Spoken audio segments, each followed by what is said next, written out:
അങ്ങോട്ടുകര Arun പൂജാരിയെക്കുറിച്ചൊരു video ആയിട്ടാണ് ഞാൻ വന്നിരിക്കുന്നത്. ഇപ്പോൾ അവർ ചെയ്ത സംഭാഷണങ്ങളൊക്കെ വെച്ച് നോക്കുമ്പോൾ അവരൊരു ഒന്നാന്തരം കള്ളിയാണെന്നാണ് എനിക്ക് തോന്നുന്നത്. കാര്യം നമ്മളെ വീട്ടിലൊരു പ്രശ്നം ഉണ്ടായാൽ ഒരു പൂജാരിയെ കാണാൻ പോകുന്നത് സ്വാഭാവികം. അത് പെരുമയുള്ളൊരു പൂജാരിയെ നമ്മൾ കോണ്ടാക്ട് ചെയ്ത് പോവും. അപ്പം നമ്മൾ അറിഞ്ഞിടാമായിട്ടൊരു അപ്പം നമ്മളിപ്പോൾ കൊല്ലത്ത് താമസിക്കും, തിരുവനന്തപുരത്തുള്ളൊരു പൂജാരിയെ കാണണമെങ്കിൽ ഫോൺ നമ്പർ കാര്യങ്ങൾ തന്നിട്ടായിരിക്കും നമ്മൾ വിളിക്കുന്നത്. അവിടെ പോയിട്ടുള്ളവരെന്നായിരിക്കും നമ്മൾ നമ്പർ വിളിക്കുന്നത്.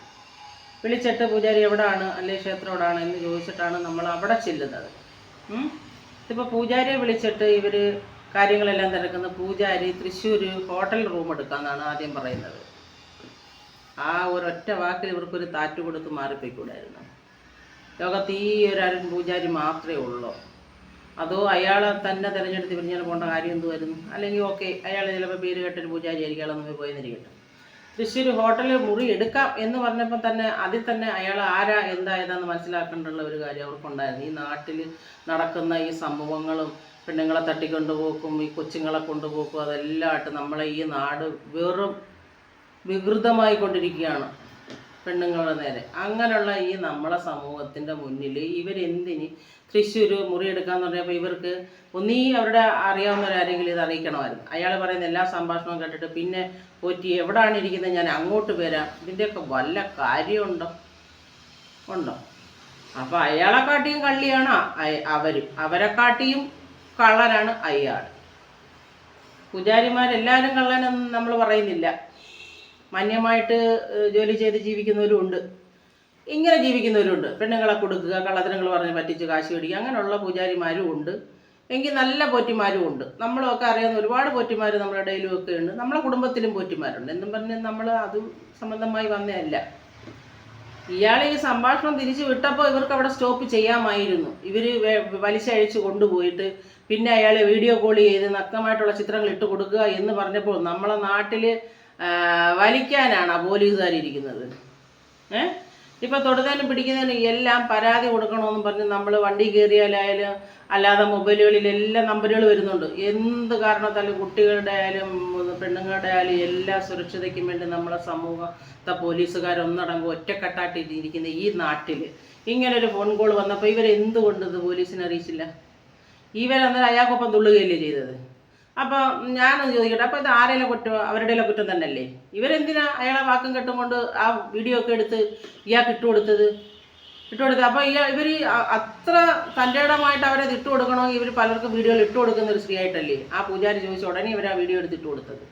അല്ലെങ്കിൽ അയാൾ അത് ആവശ്യപ്പെട്ടപ്പോൾ അവർക്ക് ഉടനെ തന്നെ നമ്മളെ നാട്ടിലുള്ള പോലീസുകാരെ രഹസ്യമായിട്ടെങ്കിലും ഇത് അറിയിക്കാമായിരുന്നു. ഇങ്ങനെയൊക്കെ സാറേ ഇങ്ങനെ പരാതി ഉണ്ട്, ഞാൻ ഇങ്ങനെയൊക്കെ അവർ ആവശ്യപ്പെടുന്നത്, ഞാൻ എന്താണ് വേണ്ടതെന്ന് ഇങ്ങനെ ആവശ്യപ്പെടാമായിരുന്നു. അതല്ല എങ്കിൽ ഇയാൾ ആ തൃശ്ശൂർ റൂം എടുക്കുക എന്ന് പറഞ്ഞപ്പോൾ തന്നെ അയാളെക്കുറിച്ച് അവർക്ക് ശരിക്കും മനസ്സിലാക്കും. ബുദ്ധിയുള്ളവരാണെങ്കിൽ മനസ്സിലാക്കും അല്ലേ? ഇത് വീണ്ടും വീണ്ടും അയാളെ പുറക്കെ പോയിട്ട് ഈ കാണിക്കുക കുടുംബത്തെ മൊത്തം അയാൾ നശിപ്പിക്കുന്നു പറഞ്ഞാൽ അവൻ ആര് കുടുംബത്തെ മൊത്തം നശിപ്പിക്കാൻ? അതിനല്ലേ നമ്മളെ നാട്ടിൽ നിയമവും ന്യായവും ഒക്കെ ഇരിക്കുന്നത്. പോലീസുകാരെ അറിയിക്കാൻ വയ്യായിരുന്നു. ഇത് അവർ അത് ചെയ്യാതെ അയാൾ പറഞ്ഞ വാക്കിൻ്റെ പുറക്കെ പോയിട്ട് ഇപ്പോൾ ഈ യൂട്യൂബിനകത്ത് ഇത്രയും നാണം കണ്ടേണ്ട വല്ല കാര്യം ഉണ്ടായിരുന്നു? എന്തിനാ അയാളെ മാത്രം അറസ്റ്റ് ചെയ്യണം? അവരെ കൂടെ പിടിക്കണം. അയാൾക്കൊപ്പം കള്ളത്തരങ്ങൾ കാണിച്ചില്ലേ അവരും? അയാളെ വിളിച്ച വഴി ഇവർ പോയ എന്തിനായിരുന്നു? അതിൻ്റെ ഒന്നും ഒരാവശ്യമില്ലായിരുന്നു. പല പെണ്ണുങ്ങൾക്കും പറ്റുന്ന അബദ്ധങ്ങളാണിത്. എത്ര വന്നാലും പഠിക്കാത്ത കുറേ പെണ്ണുങ്ങളുണ്ട്. ആരെങ്കിലും പറഞ്ഞാൽ അവിടെ അങ്ങനെയാണ് ഇങ്ങനെയാണെന്ന് പറയുമ്പോൾ അങ്ങോട്ട് തള്ളി ഇങ്ങോട്ട് തള്ളി ഉള്ള കാശും കൊണ്ട് കളഞ്ഞ് അവരെ പുറകെ നടന്ന് ആവശ്യമില്ലാത്ത പേരുദോഷങ്ങളും കേൾക്കുക. പേരും കേൾക്കുന്ന അവർക്കതൊക്കെ കേൾക്കുക. വീട്ടിലിരിക്കുന്ന ഭർത്താവിനും മക്കൾക്കൊക്കെ അല്ലേ പിന്നെ നാണക്കേട്? ഇവർക്ക് വല്ല നാണക്കേടുണ്ട്? നാണക്കേടുള്ളവളാണെങ്കിൽ ഇങ്ങനെ ഈ മാതിരി പോകൃത്രം കാണിക്കുമോ? കുടുംബമായിട്ട് താമസിക്കുന്ന ഒരുത്തിയാണെങ്കിൽ വല്ലവനും ആവശ്യപ്പെടുമ്പോൾ ചുമ്മാ നിന്നങ്ങ് ഫോട്ടോ എടുത്തിട്ട് കൊടുക്കുമോ? അതും ഒരു തുണി പോലും ഇല്ലാതെ ഒരു ഫോട്ടോ എടുത്തിട്ട് കൊടുക്കുക എന്ന് പറയുന്നത് ഇതൊക്കെ എന്ത്? നമ്മുടെ നാട് തന്നെ ഈ നാട്ടിലെ പെണ്ണുങ്ങൾക്ക് എന്ത് പറ്റിയതോ? ഈ പെണ്ണുങ്ങൾ കഞ്ചാവ് കുടിച്ചിട്ട് അങ്ങനെ ഇരിക്കുന്നത് അല്ലേ? ആരുടെ അടുത്തോണ്ട് ചോദിക്കുക. നമ്മുടെ അടുത്തൊന്നും ആരുടെ ഒരു ഉടായ്പ നടക്കത്തില്ല. നമ്മളത് അഥവാ എങ്കിലും വന്നാൽ നമുക്ക് നിയമപരമായിട്ട് പോകാൻ അല്ലെങ്കിൽ ഏതെങ്കിലും തരത്തിൽ അല്ലെങ്കിൽ വഴി തിരിച്ചിടുമ്പോൾ വെച്ചിട്ട് പോടാ എന്ന് പറയേണ്ടുള്ളടുത്ത് അവനൊപ്പം തുള്ളിയിട്ട് ഇപ്പം അങ്ങനെ അത് കാശ് തട്ടിക്കൊണ്ട് പൂജയ്ക്ക് ഇത്രയും പൈസ ചോദിച്ചെന്ന് പറഞ്ഞിട്ട് വല്ല കാര്യമുണ്ടോ? എന്തിനിട്ട് കൊടുത്ത് കാശ്?